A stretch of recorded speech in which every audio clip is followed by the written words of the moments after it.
예수께서 한 배에 오르시니 그 배는 시몬의 배라.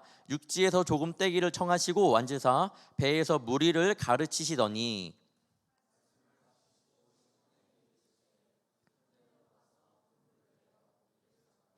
시몬이 대답하여 이르되, 선생님, 우리들이 밤이 새도록 수고하였으되 잡은 것이 없지만은 말씀에 의지하여 내가 그물을 내리리이다 하고,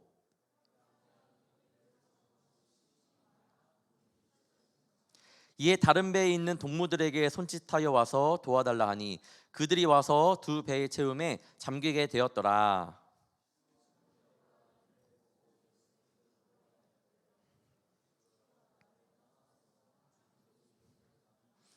이는 자기 및 자기와 함께 있는 모든 사람이 고기 잡힌 것으로 말미암아 놀라고,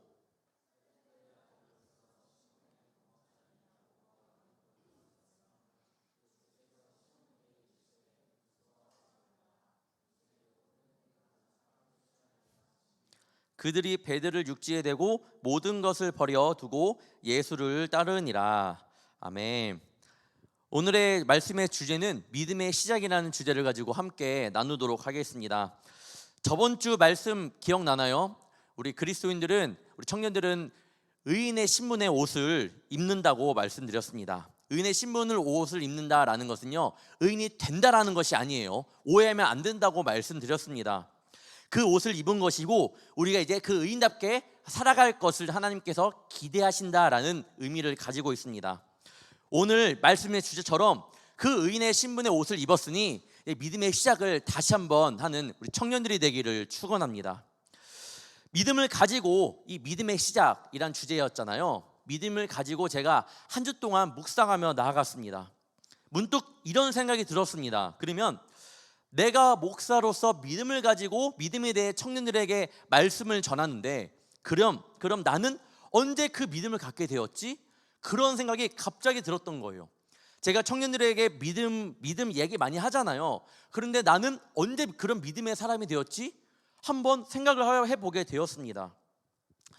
그 성경의 말씀들, 여러분, 저는 성경의 말씀들이 때로는 여러분들처럼 궁금한 것들이 굉장히 많아요.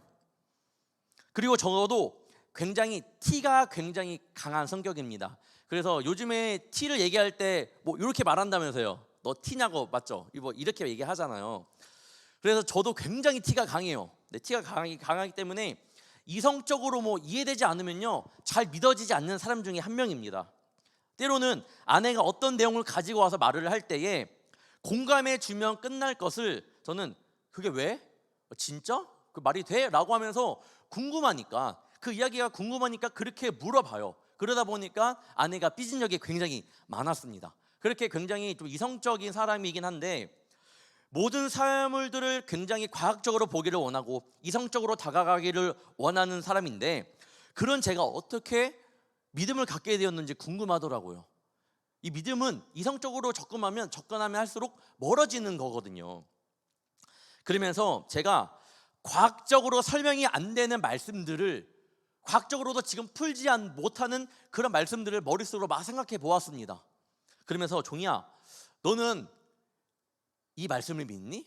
라고 물어봤는데, 이성적인 제가 그 말씀을 다시 한번 물어봤는데, 이번 주에 물어본 거예요. 여러 가지 말씀들, 과학적으로 설명되지 않은 말씀들을 제 머릿속으로 물어본 다음에, 종이야, 너 믿어? 그 말씀 이해돼? 그런데 제 대답은 당연히 믿어. 그래, 믿음이 가네? 믿을 수밖에 없고 믿음이 간다고 혼자 안에 고백을 했습니다. 이 믿음이 어디에 났을까라고 성경을 묵상하던 도중에 성경에 이런 답이 있습니다. 에베소서 2장 8절입니다.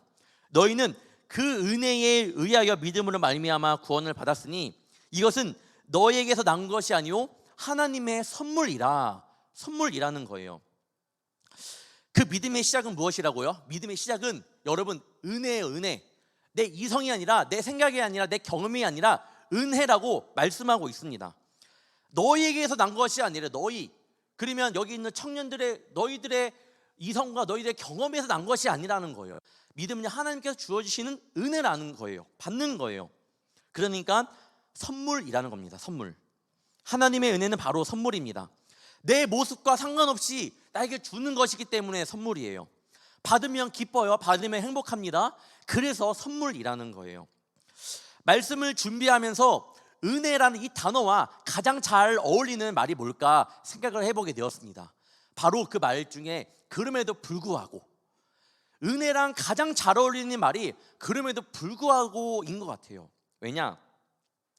여러분이 죄인이어도, 여러분이 한 주 동안 어떻게 살았던 간에, 여러분이 연약하더라도 신앙 안에서 스스로 무기력하고 자신감 없고 신앙 안에서 정체기를 할지라도, 한 주 동안 내가 죄인처럼 살아왔다 하더라도 그럼에도 불구하고 은혜를 베푸시는 하나님이기 때문에 은혜랑 어울리는 건 바로 그럼에도 불구하고예요. 여러분의 모습과 상관없이 은혜는 여러분에게 주어집니다. 그걸 잊지 말아야 돼요. 그러니까 하나님께서 주시는 은혜 여러분이 받아야 됩니다. 받아야 돼요. 여러분의 모습과 상관없이 주시는 것이기 때문에 그 은혜를 받아야 돼요. 왜? 믿음은요, 은혜로 말미암아 시작되는 것이기 때문입니다. 그래야지 믿음이 생겨요.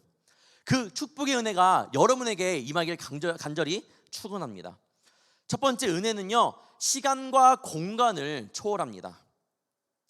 오늘 본문은 여러분이 굉장히 잘 아는 말씀이에요. 너무나도 잘 아는 말씀이죠. 갈릴리 초기 사역으로 예수님께서 제자들을 만나신 그런 사건입니다. 예수님의 주변에는 늘 많은 무리가 몰려 들어왔어요. 예수님의 말씀을 듣기 위해 몰려 들어온 거죠. 예수님께서는 하나님의 말씀을 전했습니다. 게네사렛 호숫가에 있는 두 척의 배를 보시고 말씀을 전하시기 위해 시몬의 배에 오르셨습니다. 그리고 육지에서 배를 조금 띄우기를 청하신 다음에 배에 앉아 무리를 가르치기 시작했습니다. 말씀을 마친 뒤에 주님께서 시몬에게 이렇게 말씀하십니다. 시몬에게 이르시되 깊은 데로 가서 그물을 내려 고기를 잡으라. 시몬은 지난밤 밤이 새도록 고기를 잡았지만 헛수고를 한 그런 상황인 거잖아요. 고기잡이로 잔뼈가 굵은 전문가이기 때문에 예수님의 말씀은 시몬에게 굉장히 웃긴 말씀일 수 있어요. 내가 이렇게 해봤는데 그물을 내리래, 나 어부한테? 뭐 이렇게 생각을 할 수 있을 겁니다. 그런데 무슨 까닭에선가 몰라도 일평생 고기잡이를 하며 살았던 그 베드로, 그 시몬은 주님의 말씀에 따라 그 그물을 내리게 됩니다. 그 후에 어떻게 되었나요? 6절 7절의 말씀입니다. 그렇게 하니 고기를 잡은 것이 심이 많아 그물이 찢어지는지라. 이에 다른 배에 있는 동무들에게 손짓하여 와서 도와달라 하니 그들이 와서 두 배의 채움에 잠기게 되었더라. 주님께서 하신 말씀에 대한 순종은 어부인 베드로가 살면서 한 번도 경험하지 못한 일을 만들어 주었습니다. 주님에 대한 말씀, 순종은요, 그동안 베드로가 일평생 살면서 경험하지 못했던 것을 경험하게 되었습니다. 우리의 삶에 여러분, 하나님의 말씀이 들어오고 여러분의 마음 가운데 하나님 말씀이 새겨지잖아요. 그러면 매일 똑같던 나의 삶에, 흥미없던 나의 삶에, 쳇바퀴처럼 돌아가던 나의 삶 가운데 여러분, 변화가 일어납니다. 못 보던 것을 보게 됩니다. 하나님 말씀에 순종할 때에 정말 평범했던 내 삶 가운데에 하나님이 주시는 기쁨이 가득 차게 될 거고 분명한 일이 일어납니다. 오늘의 말씀은 신앙생활을 조금이라도 했던 청년이라면 너무나도 잘 아는 이야기입니다. 그런데 이렇게 생각해 본 청년 있는지 묻고 싶습니다. 지금 베드로가 고기도 못 잡은 그런 상황인데, 굉장히 낙심한 상황인데, 지금 알바 갔다가 돈을 못 받아온 상황인 거잖아요. 그런 상황인데 왜 하필 그때 오셨을까? 왜 하필 예수님을 그렇게 베드로가 낙담되어 있을 때 왜 그때 오셨을까? 한번 생각해 보기를 바랍니다. 말씀을 가지고 묵상하는 가운데 이런 마음을 느끼게 해주셨습니다. 우리의 생각으로는 왜 그때 오셨을까라고 생각할 수는 있지만 이거는 바로 우리의 이성적인 생각인 거죠. 잘 생각해 보면요, 그래도 베드로는 그 상황 가운데 은혜를 경험했습니다. 우리는 왜 그때 오시지라고 생각했지만 잘 보면요, 그런 상황이라 할지라도 베드로가 알바비를 못 받은 그런 고기를 못 잡은 상황이라 할지라도 그때 은혜가 있었습니다. 느낄 수 있는 거예요. 은혜 받음에는 시간이 중요하지 않구나, 공간이 중요하지 않구나, 사람의 모습이 중요하지 않구나. 저는 그렇게 느꼈습니다. 왜 그때 올까라고 했는데 말씀을 묵상하다 보니 그래도 그때 오더라도 베드로가 은혜를 받았지 않냐? 그렇네. 베드로가 은혜를 받았구나. 저는 우리 주님이 시간과 공간을 초월하시는 분임을 다시 한번 느끼게 되었습니다. 여러분, 어떤 때가 중요한 게 아니에요. 우리의 때가 중요한 게 아니에요. 하나님의 때가 중요합니다. 그러면서 제가 많은 목사님들이 뭐 그런 말씀을 할 거예요. 저도 그렇긴 하고요. 야, 우리 은혜 받을 시간이 되었습니다. 이러면서 시작을 할 때가 있습니다. 그런데 그런 말들이 저는 회개하게 되더라고요. 뭐 그게 나쁜 말은 아니지만 왜 회개를 했냐? 하나님의 은혜를 받을 시간이다. 그러면 하나님의 은혜를 어떤 한 공간 안에 뭔가 가둬놓는 나는 그런 생각이 들었습니다. 예배 전에 제가 말씀을 전하기 전에 야, 우리 청년 여러분, 우리 은혜 받을 시간입니다 라고 말하면 이때만 은혜가 동작하는, 작동하는 것처럼, 그렇게 느끼는 것처럼 저는 느꼈던 거예요. 그러면서 왜 은혜를 왜 가둬두려고 했지? 그런 의미는 아니었겠지만 은혜는 시간과 공간을 초월하는데 그렇구나, 내가 잘못 생각했구나. 여러분, 예배 가운데 은혜 받는 것은 중요해요. 예배 가운데 은혜가 충만히 임해야 됩니다. 여러분이 예배를 통하여 변화되어야 되는 것은 사실이에요. 하지만 여러분 삶 속에서도 하나님의 은혜가 가득 임해야 됩니다. 예배뿐만 아니라 예배 문 밖에서도 하나님의 은혜가 여러분의 마음 가운데 가득 임해야 됩니다. 하나님의 은혜는요, 예배에서만 이루어지는 것이 절대로 아니에요. 잘 생각해봐요. 한 주라는 길고 긴 시간 동안 그에 오기 전까지 여러분 은혜 받은 시간이 없었나요? 아니요. 말씀을 듣고 때로는 찬양을 듣고 나름대로 기도를 하다가 하나님께서 주시는 은혜를 경험한 청년들도 있을 겁니다. 이 길고 긴 시간 동안 하나님의 은혜가 계속 여러분에게 주길 선물처럼 막 주었단 말이에요. 그런데 왜 우리는 그 은혜를 모르고 살까요? 왜 예배 때만 은혜를 받으려고 하고 그 예배 때만 그 은혜를 참기려고 하는지 한번 내 모습을 반성하기를 바랍니다. 북한에도 지하에 숨어있는 예배하는 자에게 하나님의 은혜가 있어요. 지금 그 중국에서 선교기가 굉장히 어렵죠. 그래서 중국에서 선교하는 나라를 뭐 인도에서 하는 뭐 선교 뭐 하는데 그 중국은요 시국이라고 해요. 시국에서 선교하는 선교사님이라고 표현을 합니다. 일부러 중국이라는 말을 아예 안 꺼내요. 그래도 그 안에 충분히 하나님의 은혜가 있습니다. 무엇보다 삶 가운데에 하나님께 감사하는 자가 있잖아요. 조그만 거라도 감사할 줄 아는 청년이라면 그 가운데 하나님의 은혜가 더 크게 임할 거예요. 여러분, 그러니까 감사하는 삶을 살아야 됩니다. 감사하지 못하면요, 그 은혜를 주어줘도, 은혜가 내 삶 가운데 주어줘도 그 은혜를 잊어버리고 만다라는 거예요. 베드로는 고기가 안 잡혀 굉장히 화가 있거나 짜증이 날 수 있습니다. 하지만 주님의 은혜는요, 그 짜증난 그 힘든 상황도 그를 순종한 그 순한 양처럼 만들어 버렸습니다. 제가 예전에 이런 말씀을 전했던 적이 있어요. 예화를 들었었는데 청년의 때에 기억 남는 사건을 말씀드린 적이 있습니다. 제가 이제 87년생이니까 87 또래 MT를 한 거예요. 87 또래, 그때 제가 말씀드리지만 7, 80명 있다고 말씀드렸죠. 저한테 기도를 준비하라고 했고 제가 알겠어, 우리 MT를 한 날이었어요. 그러니까 저한테 기도를 하라고 하더라고요. 기도 인도회를. 그래서 알겠다, 내가 기도 인도회 하겠다. MT다 보니까 다 늦게 오잖아요. 청년이니까 학교 갔다가 뭐 직장 갔다가 늦게 오면, 그러니까 8시 9시 시작하니까 밥 먹고 놀다 보니까 새벽 3시가 됐어요. 2시 3시. 근데 제가 준비한 건 있고 그냥 하지 말까? 2시면 졸립잖아요. 그래서 자야겠다. 친구 보고 그냥 하지 말자. 그러니까 그 친구가 야, 그래도 준비한 건 해야지. 해야 돼? 하래요. 그래서 두려웠죠. 다들 다 눈에 막 지금 막 피곤해갖고 피곤했기가 보이는데 하래요. 했죠. 했는데 아직도 기억해요. 그때 받은 은혜가 아직도 잊지 못합니다. 정말 뜨겁게 기도하는데 저도 놀랐어요. 내가 생각했던 그 청년들의 피곤한 눈이 맞나?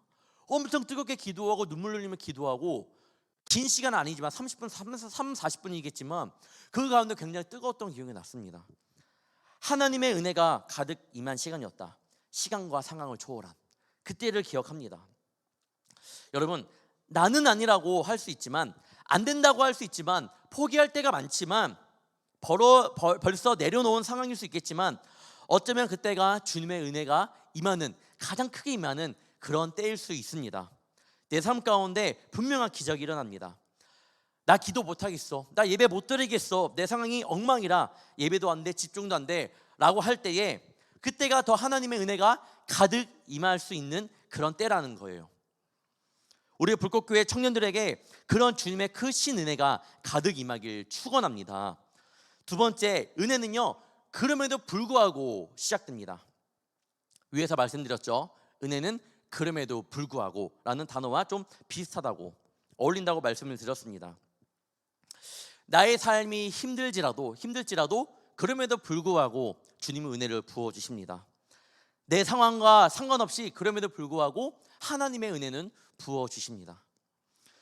그 힘든 모든 상황들을 주님께서 이끄신다고 고백할 때에 그때 은혜를 경험하게 되는 거예요. 주님, 그렇지만 저는 기대하며 나아갑니다. 주님, 이런 상황이지만 그렇지만 그럼에도 불구하고 주님 앞에 나아갑니다. 이럴 때 하나님의 은혜가 굉장히 크게 임할 줄 믿습니다. 그런데 말처럼 쉽나요?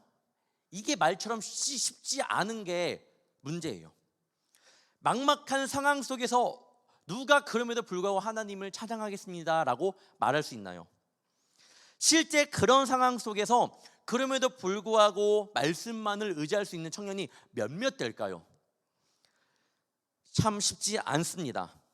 위에서 말씀드렸듯이 베드로는요, 잔뼈가 굵은 어부였습니다. 어느 누구보다도 그 호숫가의 상황을 굉장히 알았습니다. 잘 알았고 그 상황을 굉장히 꿰뚫어보는 그런 사람이었던 거예요. 그랬던 그가 그럼에도 불구하고 어떻게 주님의 말씀에, 오른쪽에 그물을 던지라는 그 주님의 말씀에 어떻게 순종하며 그물을 던질 수 있었을까? 어떻게 순종할 수 있었을까? 많은 이들이 베드로는 무조건적인 순종이라고 해요. 무조건적인 순종입니다 라고 말을 합니다. 맞아요. 무조건 순종이긴 하지만 그 무조건적인 순종이 앞서 우리가 보아야 할 것이 있다라는 거예요. 5절입니다. 시몬이 대답하여 이르되 선생님, 우리들이 밤이 새도록 수고하였으되 잡은 것이 없지만은 말씀에 의지하여 내가 그물을 내리리이다 하고, 그물을 내리리이다 하고 그 전에 뭐예요?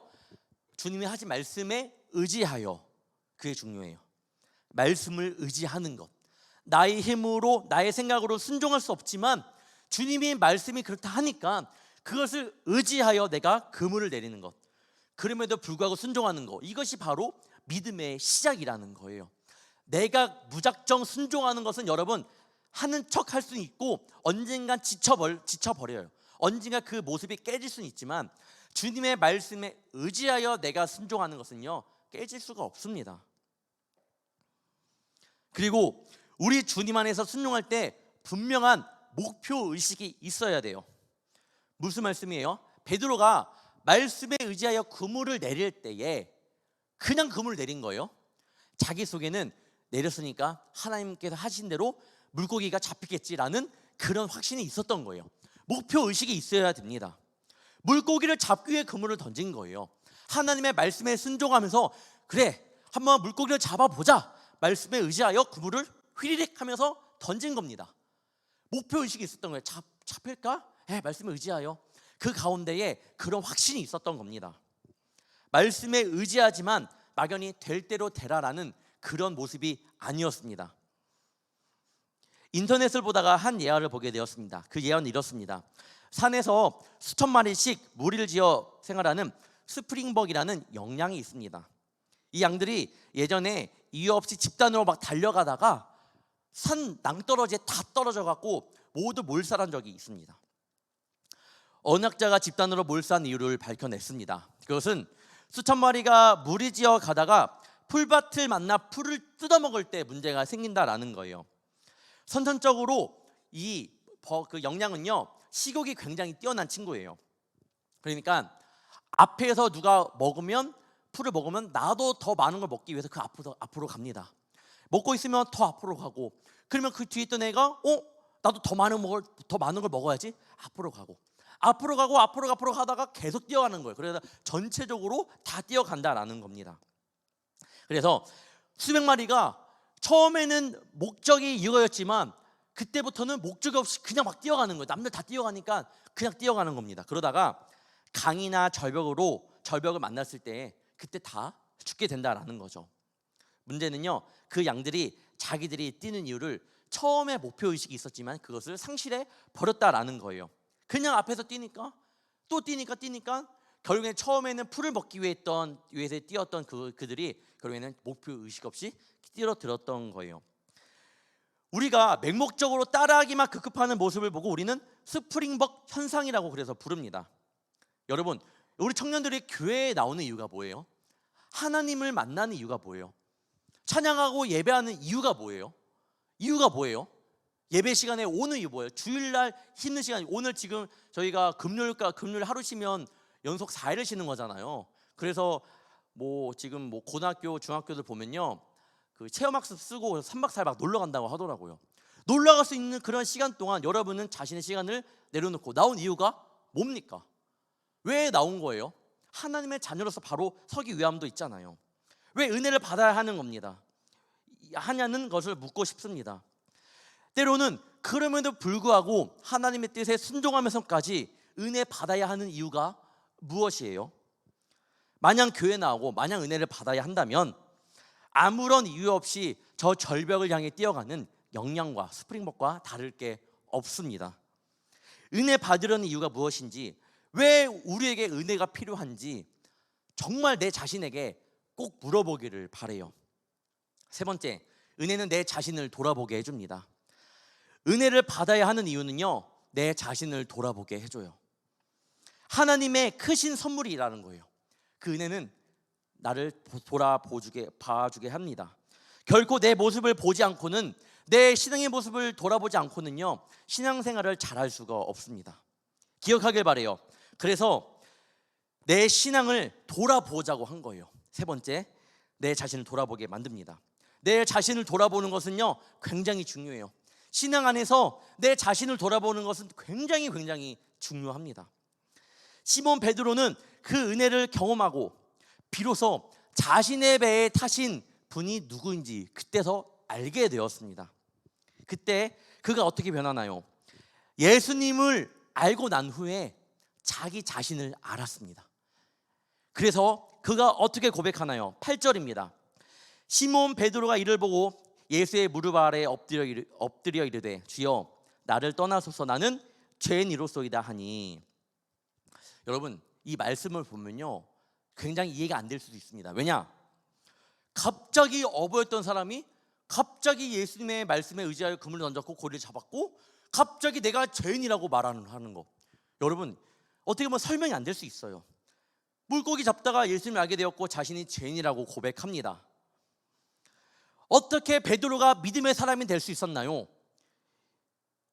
설명할 수가 굉장히 하기가 어려워요. 왜냐하면 베드로가 변할 수 있었던 이유는 은혜였기 때문이에요. 하나님의 은혜였기 때문에 설명하기 어렵습니다. 어떤 조건이 아니에요. 어떤 상황이 아니었습니다. 베드로가 그렇게 변할 수 있었던 이유는 그때 하나님께 부어주신 하나님의 은혜였기 때문에 변할 수 있었던 거예요. 베드로는 삶의 중대한 전환기를 맞이하고 있습니다. 누군가에게 무릎을 꿇는다라는 것은요, 온전히 항복한다라는 의미가 됩니다. 자신의 자존감을 그분 앞에 상대방에게 드린다라는 거예요. 포기하는 것이에요. 베드로가 갑자기 그런 상황 가운데 그렇게 자신의 죄를 고하면 나는 죄인입니다, 나를 떠나소서라고 말할 수 있었던 이유는 하나님의 은혜였습니다. 시몬 베드로가 온전한 항복을 했을 때 주님께서는 그를 부르십니다. 10절 하반절입니다. 예수께서 시몬에게 이르시되 무서워하지 말라 이제 후로는 내가 사람을 취하리라 하시니. 잘 보면 이 모든 것들이 한순간에 이루어진 일들입니다. 이 모든 것들이 한순간에 이루어진 거예요. 이것이 한 달 동안 예수님께서 베드로를 구워 삶으면서 복음을 전하고 기도해주고 공부시켜주고 다시 한번 일으켜주고 그렇게 한 것이 아니라 정작 2일 안에 그 모든 것이 일어났다라는 사실이에요.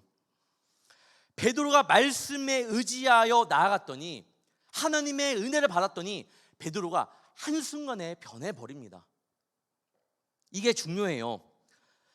나는 그동안 나는 이런 사람이었으니까 나는 내 심성이 알잖아. 여러분이 자신의 모습을 알잖아요. 그렇기 때문에 나는 아닐 것 같아.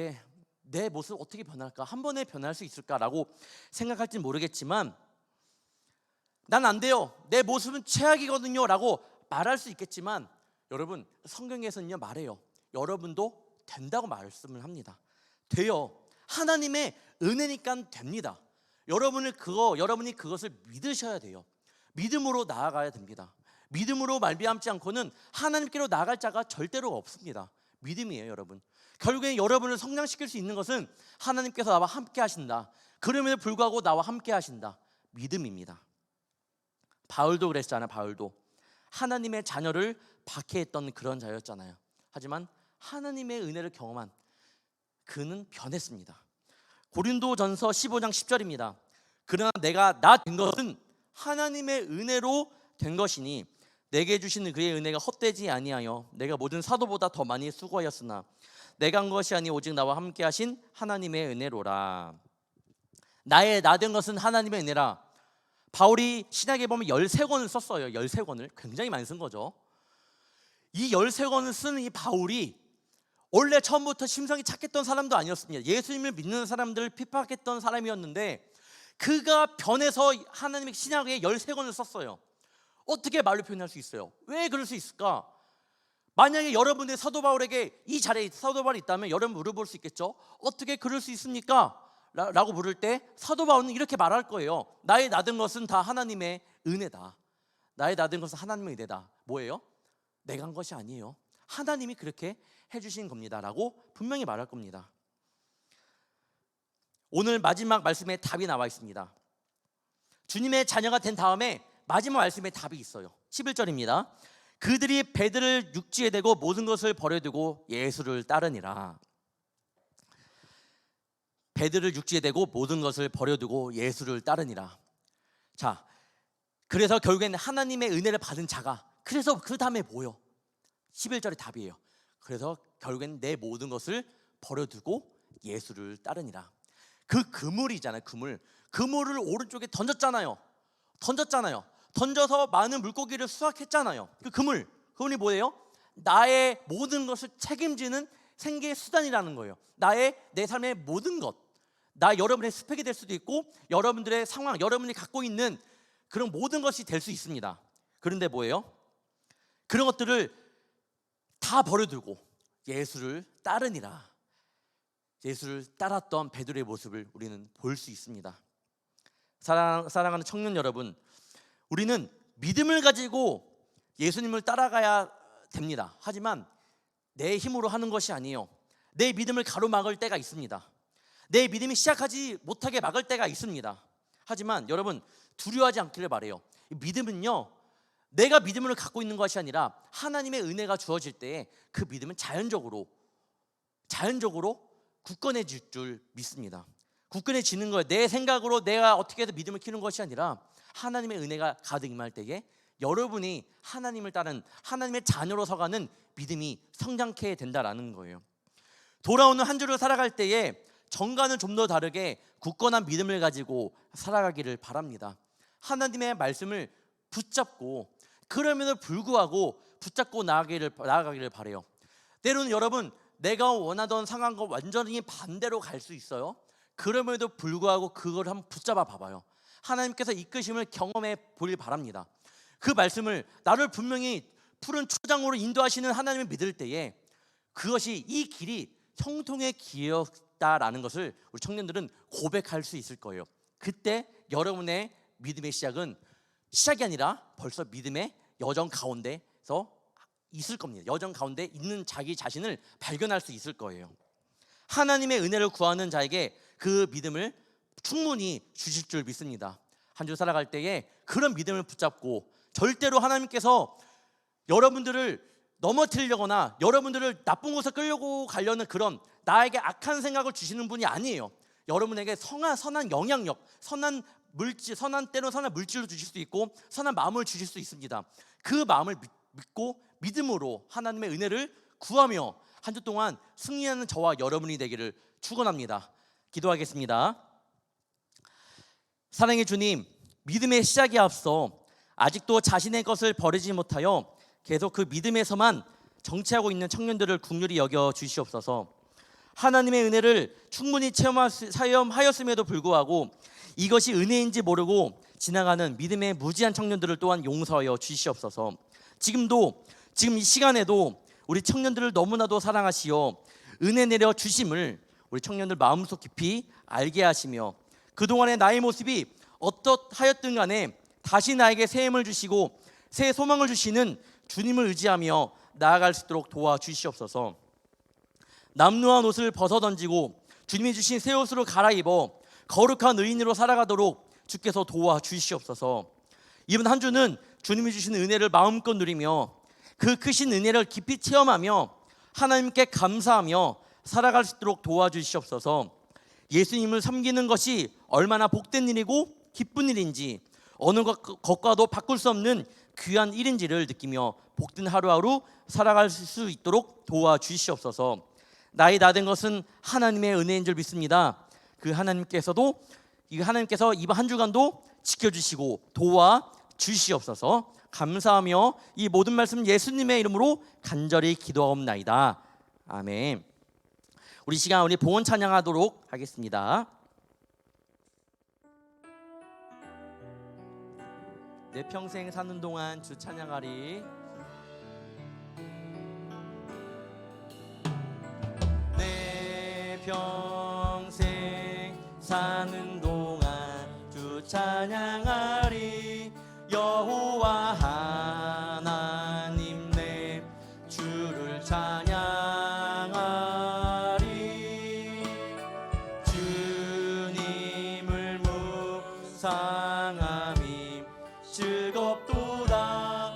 내 영혼 주 안에서 참 기쁘리. 내 영혼아 주님을 송축하라. 내 영혼아 주님을 찬양하라. 내 영혼아 주님을 송축하라. 내 영혼아 주님을 송축하라.